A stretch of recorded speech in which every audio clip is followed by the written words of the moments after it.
buried deep in your fantasy, buried deep in your psyche, is this yearning to love and be loved.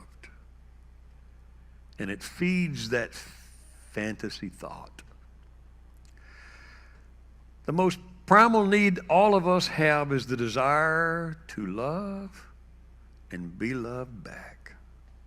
And that yearning, it's quiet. We don't tell anybody about it. It just creates arguments if you bring it up. Hush.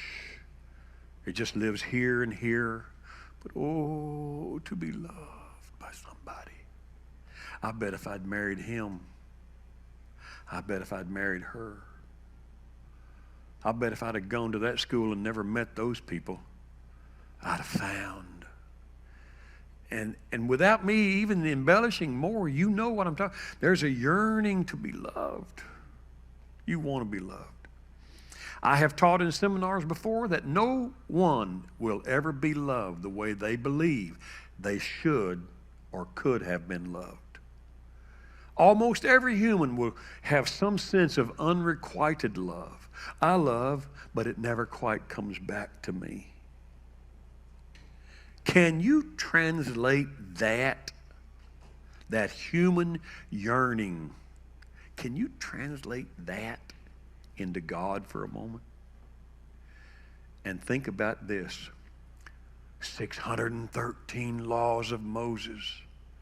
I don't know how many times Paul wrote in the New Testament, don't do this, don't do that, don't do that. Those who do these things will not enter the kingdom of heaven.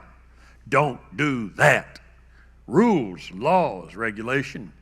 And then Jesus says, all the law hangs on these two things. Love, I'm going to personalize him. Jesus, God saying, love me with all your heart. That's passionate. I mean, I love my wife and my family, but I don't know if I could say I love them with all my heart. Because I love me. And I love golf. And I probably lied to them a time or two. And hey, Dad, you got time? Oh, I got a meeting. It is. It's a meeting with golf and grass.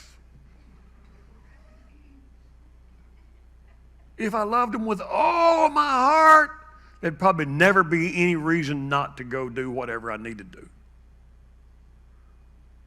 You understand? I realize I'm blowing some of my good lines with them and they won't work anymore. The point I'm trying to get across is this is what God wrapped it all up with. God didn't even echo the words of Paul. Don't do this, don't. God just said, love me with all your heart. You love him today. So I know you do. I know you do, and I know you'll say, I love you, God, and I love you with all my heart. Yeah, baloney. Listen to me carefully when I say this. I'm not trying to be rude or mean. I'm trying to say, I don't know if we really do love him with all our heart. We love the image we kind of have of him. He likes me. He takes care of me, and I don't have to do much for him. Try loving your husband that way, or your wife. And all they'll do is spend most of their lives saying, I wonder what might have been if I'd gone another direction. Would she have loved me more? Would he? I wonder if God ever looks at me and says, I don't know if you were worth knocking on your door or not. I didn't get much love out of you. Oh yeah, you follow the rules.